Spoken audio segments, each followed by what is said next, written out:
तो देखेंगे, अगर हो सकता था हमारा theta equal to cot inverse 1/2 होता, वो भी ठीक है, लेकिन आंसर टेंजेंट में पूछा गया है तो हम टेंजेंट में कन्वर्ट कर लेंगे। तो मेरे पास यहाँ से क्या आ गया, 2 इक्वल टू टेन थीटा। ये स्टेप ध्यान रखना, बस क्या किया, रिवर्स किया। 1/2 का रिवर्स क्या हो जाएगा, 2। 1/10 थीटा का रिवर्स क्या हो जाएगा, tangent theta. Tangent theta equal to 2 theta, यहाँ से क्या आ गया, टेन इनवर्स 2। अगर कोट में आंसर होता तो क्या आ जाता है, यहीं से निकाल देते हैं, यहीं से क्या हो जाता मेरे पास, theta equal to cot inverse 1/2। Clear है आप सभी को। नेक्स्ट क्वेश्चन करते हैं बेटा। The angle of dip at the pole and at the equator respectively. Earth पे पोल पे डिप की क्या वैल्यू होती है, इक्वेटर पे। ये हमें याद रखनी है हमेशा। जो डिप एंगल बनाता है यानी कि डेल्टा, पोल पे कितना बनाता है 90 डिग्री और इक्वेटर पे कितना बनाता है 0 डिग्री। तो ऑप्शन देख लेते हैं, ये रहा। पोल पे पूछा गया है 90 डिग्री, इक्वेटर पे पूछा गया है 0 डिग्री। अब दोनों ऑप्शन हमें कंफ्यूज नहीं होना है, पहले देखना है कौन सा है। पोल पहले लिखा है तो पोल का 90 डिग्री, इक्वेटर का 0 डिग्री। हमने इससे पहले एक डायग्राम मैंने आपको दिखाया भी था, जहाँ पे दो एक्सिस से एक दूसरे को कट कर रही थी पी पॉइंट पे, और एंगल कितना बना था वहाँ पे, इक्वेटर पे 0 डिग्री। तो पोल पे हमेशा उल्टा होता है, पोल पे 90 है तो इस पे 0, इक्वेटर पे उसका क्या 90 में से सब्ट्रैक्ट कर देते हैं। तो मेरे पास 90 माइनस 90, इक्वेटर पे 0 आ गया। और ये आपको डायरेक्ट भी याद होनी चाहिए, हमेशा याद रखना, पोल पे 90 डिग्री, इक्वेटर पे 0 डिग्री। ठीक है बेटा। नेक्स्ट न्यूमेरिकल की स्टेटमेंट देखते हैं। At a given place on earth surface the horizontal component of earth magnetic field is 2 × 10⁻⁻5 tesla and resultant magnetic field is 4 × 10⁻5 tesla. The angle of dip at this place is. देखो, सबसे पहले as usual हमें given देखना है, क्या है मेरे पास, horizontal component की यानी कि BH दे रखा है, उसके बाद रिजल्टेंट यानी कि B दे रखा है, और वैल्यू किसकी निकालनी है मुझे, डेल्टा। क्या निकालना है मुझे, डेल्टा। देखो बेटा आसान है, तो चलिए बेटा न्यूमेरिकल में देखते हैं, लिख लेते हैं जो जो गिवन है। मुझे गिवन है इसमें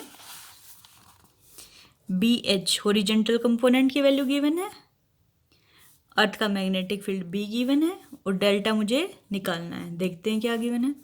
BH की वैल्यू मुझे गिवन थी 2 × 10⁻⁻5 टेस्ला। B टोटल अर्थ मैग्नेटिक फील्ड गिवन था 4 × 10⁻⁻5 टेस्ला। डेल्टा निकालना है। हमें पता होता है कि BH हॉरिजेंटल कंपोनेंट क्या होता है मेरा, B × कोस डेल्टा। आपको थोड़ी देर पहले बताया था, हॉरिजेंटल है तो B कोस डेल्टा, इसकी जगह वर्टिकल होता तो क्या बन जाता, B साइन डेल्टा। देखो दोनों न्यूमेरिकल साथ साथ करेंगे। अगर वर्टिकल होता तो B साइन डेल्टा का फॉर्मूला लग जाना था, हॉरिजेंटल है तो हॉरिजेंटल का फॉर्मूला BH B कोस डेल्टा। मुझे तो डेल्टा निकालना है, तो यहाँ से कोस डेल्टा क्या आ जाएगा मेरा, BH/B। वैल्यू पुट कर दूंगी, क्या है 2 × 10⁻⁻5 अपॉन B की वैल्यू क्या है 4 × 10⁻⁻5। पावर से पावर सेम है तो कैंसिल, 1 2, क्या आ गया 1/2। यहाँ से मैं लिख सकती हूँ कोस डेल्टा 1/2। डेल्टा क्या हो गया मेरे पास, कोस इनवर्स 1/2। अब हम देखेंगे कोस 1/2 कब होता है, 60 पे। कब होता है, 60 पे। कोस इनवर्स क्या हो गया, 1/2 की वैल्यू मेरे पास आ जाएगी कोस 60 डिग्री। साइन याद रखना, साइन 60 √3/2 होता है, कोस 60 1/2। कोस से कोस कैंसिल, डेल्टा की वैल्यू क्या आ गई 60 डिग्री। आंसर मैच कर लेते हैं, 60 डिग्री। क्लियर है बेटा। नेक्स्ट क्वेश्चन देखते हैं। The earth magnetic field departs from its dipole shape substantially at large distance greater than about 3000 kilometre. The responsible factor for this distortion is, इसमें बोला गया जो अर्थ का मैग्नेटिक फील्ड है वो डिपार्ट हो रहा है उस लार्ज डिस्टेंस पे, चेंज हो रहा है यानी कम हो रहा है, उसके लिए डिस्टोर्शन के लिए कौन सा फैक्टर रेस्पॉन्सिबल है? ऑप्शन देख लेते हैं बेटा।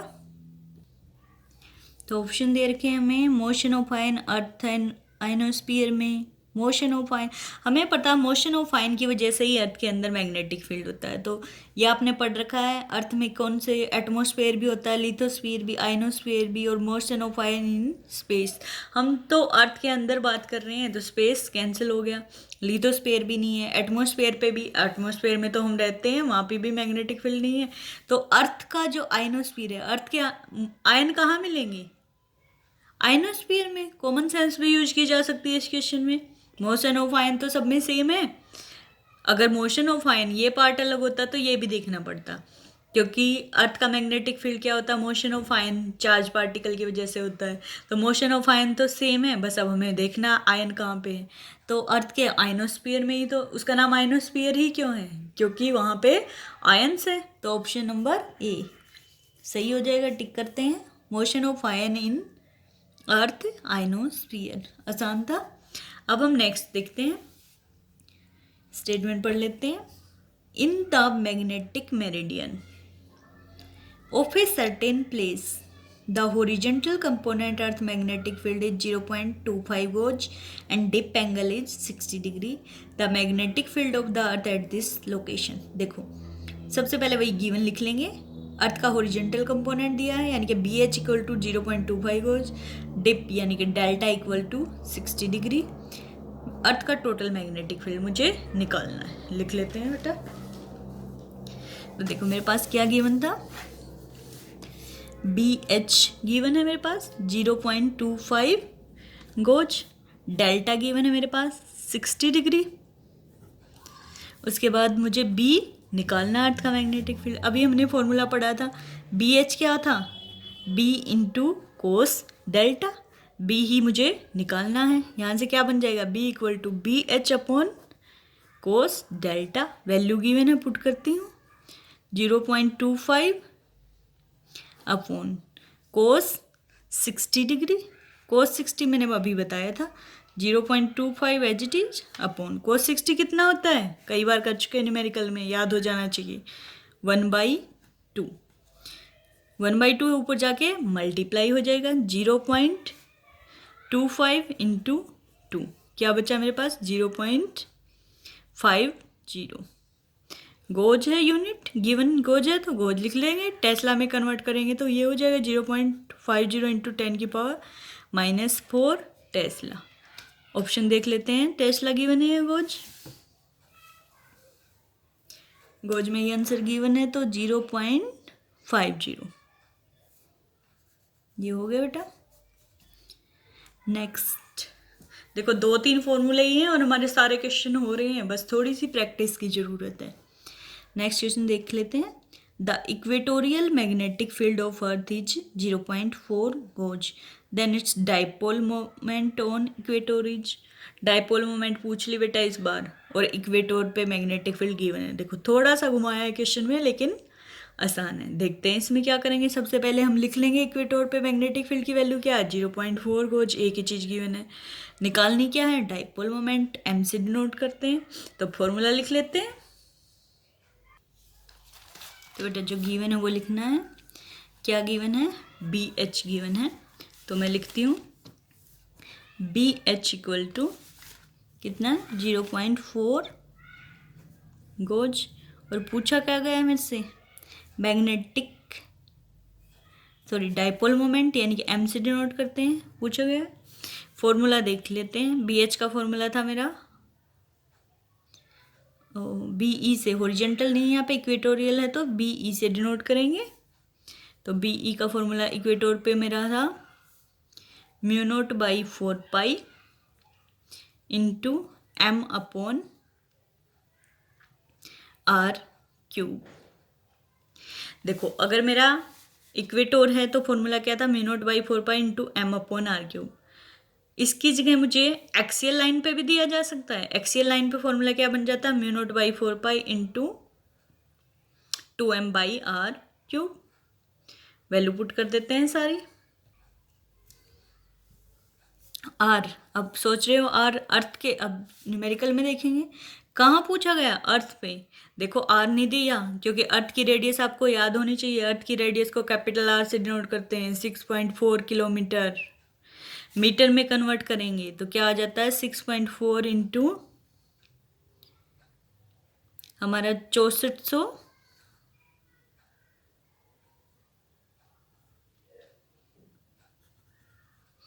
मीटर। ये बेटा हमारे पास 6.4 ना होके कितनी होती है, 6400 किलोमीटर होती है।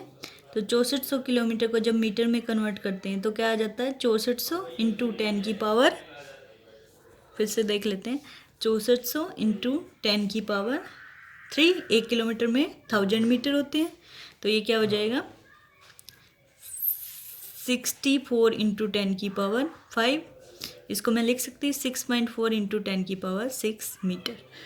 तो हमारी वैल्यू 6.4 इंटू 10 की पावर 6 मीटर, किलोमीटर में हो तो 6400 किलोमीटर। ये वैल्यू एज इट इज याद रखनी है। देखो m निकालना था यहाँ से, तो m एक साइड रख लेते हैं। m क्या हो जाएगा, BE इंटू ये इधर जाके r³ मल्टीप्लाई हो जाएगा into 4 pi upon mu naught. देख लेते बेटा, BE की वैल्यू 0.4, गोज है तो टेस्ला में कन्वर्ट करेंगे। 0.4 इंटू 10 की पावर -4 टेस्ला, क्या आ जाएगा, 0.4 इंटू 10 की पावर -4। r³ की वैल्यू क्या थी, 6.4 इंटू 10 की पावर 6, और म्यू नोट बाई 4 पाई क्या होता है, 10 की पावर -7। ठीक है बेटा, ये देखो कैसे आता है, म्यू नोट की वैल्यू होती है 4 पाई इंटू 10 की पावर -7। वैल्यू पुट करेंगे +7 हो जाएगा, ऊपर जाके कितना हो जाएगा, उल्टा लिखा है हमने 4 पाई अपॉन म्यू नोट, तो क्या हो जाएगा 10 की पावर 7। म्यू नोट बाई 4 पाई हमारे पास क्या होता है, 10 की पावर -7, क्योंकि म्यू नोट की वैल्यू होती है 4 पाई इंटू 10 की पावर -7। 4 पाई से 4 पाई कैंसिल, क्या आ गया 10 की पावर -7। उल्टा लिखा है तो इसलिए क्या होगी, पावर प्लस होगी। और देखो आर का क्यूब था तो इसका मैं क्या कर दूंगी, क्यूब कर दूंगी। तो मेरे पास क्या बचेगा, 0.4 इंटू 10 की पावर -4 इंटू 6.4 का क्यूब इंटू पावर मल्टीप्लाई हो जाती है, चाहती है 18 इंटू 10 की पावर +7 है, याद रखना +7 हो जाएगा।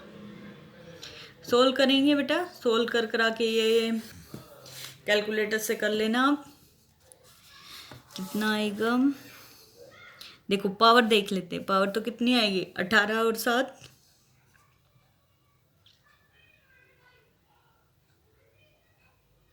25, 25 में से 4 गया 21, ये लिख लेंगे 10 की पावर 21। और बेटा इसका क्यूब इंटू ये हम निकाल लेंगे। मेरे पास सोल्व हो के कितना आ जाएगा, ऑप्शन देख लेते हैं। ये मेरे पास देखो पॉइंट में आएगा तो कुछ मेरे पास अप्रोक्सीमेटली इसका आंसर आता है 1.05 इंटू 10 की पावर 23। यूनिट हमें याद होनी चाहिए, m निकाल रहे हैं तो ampere metre square. Magnetic moment की वैल्यू होती है एम, यूनिट होती है एम्पियर मीटर स्क्वायर। ये आपको सोल्व कर लेना है खुद से, मैं लिख देती हूँ 1.05 इंटू 10 की पावर 23।